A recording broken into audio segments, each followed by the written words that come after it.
Juan Ramón, si fuésemos tus hijos, yo ahora, por ejemplo, te diría, oye, papá, estoy acojonado. Se va toda la mierda, no puedo comprar una vivienda, me estás diciendo que la política va fatal. Pero yo, como persona responsable que soy, y que somos cada uno de la audiencia que está escuchando o viendo esto, ¿qué podemos hacer? Es decir, ¿cuál sería el primer paso de lo que podemos hacer? A ver, ahí ya depende. O sea, una primera división sería: ¿qué quieres hacer por la sociedad o qué quieres hacer por ti? Son dos cosas distintas. Una es, quiero promover un cambio social para que todo esto no funcione así y funcione de otra manera distinta. Y ahí te diría, participa en una batalla ideológica, batalla cultural, utiliza los altavoces que tienes para intentar influir sobre terceros y que cambien su visión sobre cómo son las cosas, porque el statu quo actual al final es un reflejo de muchos consensos que se han cristalizado y por desgracia se han cristalizado de manera errónea y de manera pues muy conveniente para las élites extractivas que sigan siendo extractivas. Yeah. Lo que pasa es que es verdad que claro, al final no somos ninguno de nosotros mesías ni tenemos una capacidad ilimitada para cambiar la sociedad, afortunadamente, ¿no? Porque claro, si todos pudiésemos cambiar ilimitadamente la sociedad, significaría que todos los demás son peones a nuestro servicio, ¿no? Entonces, al final uno también dice, bueno, vale, sí, yo puedo intentar persuadir a la gente en una dirección, pero mientras tanto yo quiero vivir una vida decente dentro del esquema que otros han montado y me han impuesto. Entonces, es algo así como cómo encuentro la libertad o la prosperidad en un mundo que no es libre, que me gustaría que fuera libre, pero voy a buscar espacios de libertad o espacios de prosperidad dentro de esas estructuras que me gustaría cambiar, pero que no puedo cambiar.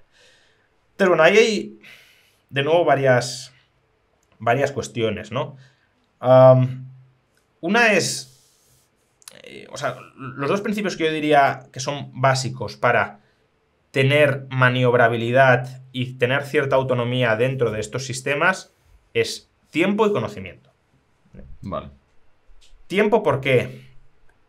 Porque si uno quiere acumular un patrimonio que te permita tener diversas opciones a tu disposición entre las que escoger, incluso la opción de irte del país, que también puede ser una opción, has de tener recursos y esos recursos se acumulan con el tiempo. Entonces, es muy complicado que alguien empiece a ahorrar a los 50 años, por ejemplo, y tenga un patrimonio grande a los 65. No digo que sea imposible, claro, si monta un negocio espectacular lo hará, pero un trabajador que diga, oye, yo cobro un salario promedio, algo por encima del promedio, voy a empezar a ahorrar a los 50, a los 55, no vas a tener tiempo para ahorrar lo suficiente. Entonces, el tiempo es importantísimo, es decir, sobre todo cuando hablamos de aprovechar el potencial del interés compuesto, el tiempo es absolutamente determinante.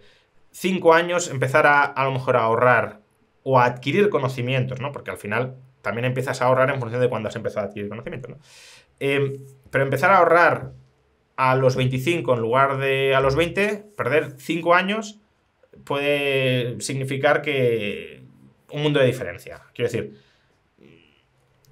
hay varios ejemplos que están muy estilizados ahí, son muy interesantes, de dos hermanos gemelos, uno empieza a ahorrar a los 20, el otro a los 25, y obtienen los dos la misma rentabilidad, o sea, ahorran la misma cantidad todos los meses y obtienen la misma rentabilidad sobre su patrimonio.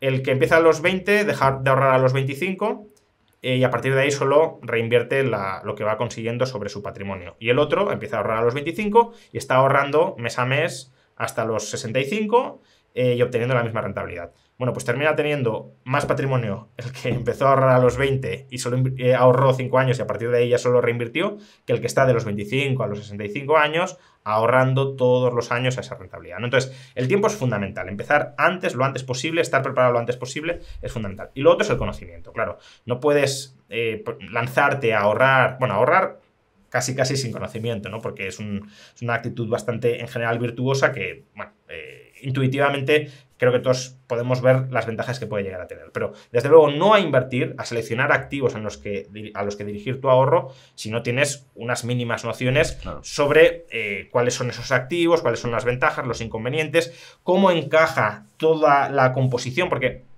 tampoco es correcto invertir solo en un activo. Entonces, ¿cuál es la coherencia en mi planificación financiera de invierto en este activo, en este otro, en este otro, en este otro? ¿Son elecciones que tomo de manera desordenada o tienen una coherencia interna porque todo eso está subordinado a su vez a un objetivo quiero llegar a un patrimonio, por ejemplo, de 1 millón de euros a los 65 años, porque a los 65 años me quiero jubilar holgadamente, quiero hacer turismo, quiero viajar por el mundo o me quiero trasladar mi residencia a otro país y necesito este dinero para poder cumplir mis sueños en ese momento.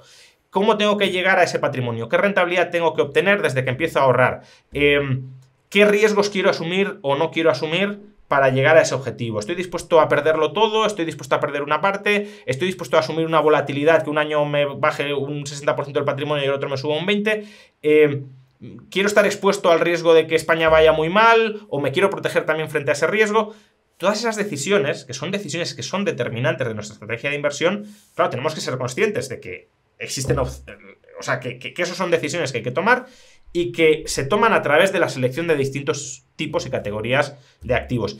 Y si todo eso no lo tenemos claro, pues invertiremos de una manera extremadamente poco sofisticada y yo diría pauperizadora para el propio ahorrador. Por ejemplo, en España los depósitos, las cuentas corrientes bancarias superan el 1 billón de euros. Hay más de 1 billón de euros de ahorro de los españoles en cuentas corrientes de los bancos. Claro, eso es financieramente un disparate. ¿Por qué? Porque la cuenta corriente, el depósito bancario no te remunera nada, el tipo de interés que te está pagando es nulo. Estás perdiendo dinero. Y en cambio la inflación es positiva, con lo cual cada año eres más pobre. O sea, tener todo ese patrimonio en ese activo no tiene ningún sentido financiero. O sea, el único sentido que tiene es no conozco opciones alternativas en las que invertir ese dinero. Porque, a ver, no estoy diciendo que no haya que tener absolutamente nada en un depósito bancario. En la cuenta corriente tendrás la liquidez que vayas a necesitar más o menos a corto plazo y en todo caso si quieres tener un fondo para emergencias o imprevistos. ¿Este fondo de cuánto crees que debería ser a nivel de costes de vida? ¿1 año? ¿2 años de vida? Se suele decir que en torno a 5 o 6 meses de salario. 5 o 6 meses, vale. Aunque eso también depende un poco de las circunstancias personales y también sociales del mercado. ¿Por qué?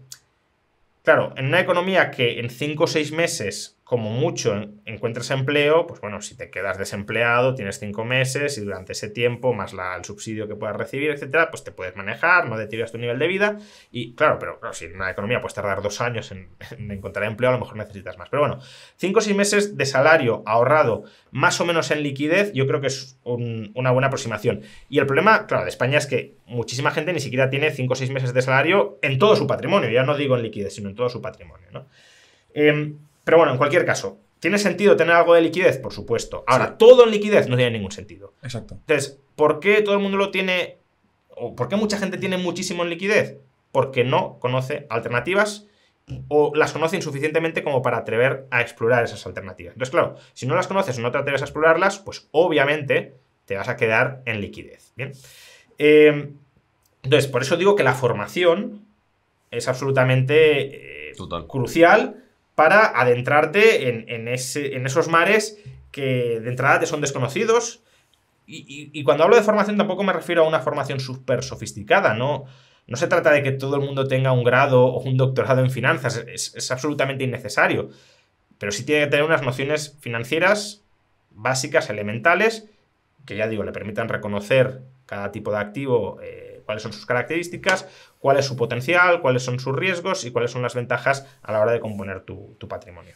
Es verdad que también creo, y ojo, eso me va a poner modo emprendedor, modo lo que hay es lo que hay, entonces de forma estoica me pongo a actuar en base a lo que hay.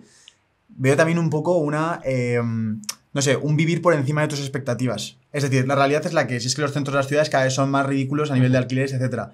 Pero también veo unos sueños irreales de la gente queriendo vivir en un alquiler que, pues por desgracia, no debería estar viviendo ahí. A lo mejor tienes que estar viviendo en las afueras o en un pueblo porque es lo que tu economía te permite actualmente, ¿no? En eso estoy de acuerdo en que si el problema fuera de expectativas irreales, oye, mira, es que todo el mundo quiere vivir en el centro y el centro está prohibitivo. Claro. Pues bueno, sería una crítica legítima. El problema es que la vivienda es cada vez menos accesible ya no en el centro, sino también en los extrarradios de las ciudades. Vale. Y eso es lo que... O sea, eso es lo que yo considero un problema de vivienda. Que me digas que en el centro está muy caro y cada vez más caro... Es un capricho. No es... Bueno, a ver, idealmente sí se construiría mucho más en el centro, pero aún así el centro siempre estará muy cotizado y no podrá todo el mundo vivir en el centro. Ahora, el problema es que no se puede vivir ni siquiera en las afueras en muchísimos casos. Entonces, vale, ok. Pero más allá de eso, yo creo que ser ambicioso no está mal. O sea, obviamente tienes que ser ambicioso con los pies en la tierra, no crearte castillos en el aire, pero tener objetivos ambiciosos a nivel patrimonial no está mal siempre y cuando entiendas qué hay que hacer para llegar a ellos y ver si es realista lo que requeriría hacer para que puedas llegar a ellos. Pero es preferible ser ambicioso a decir, no, yo es que, mira, no, con lo que me den ya voy a ir mal viviendo. No, o sea, ponte un objetivo de a dónde te gustaría llegar, luego estudias qué sería necesario para llegar ahí, y si ves que es factible dentro de tus posibilidades y del entorno en el que te mueves llegar ahí, adelante con ello.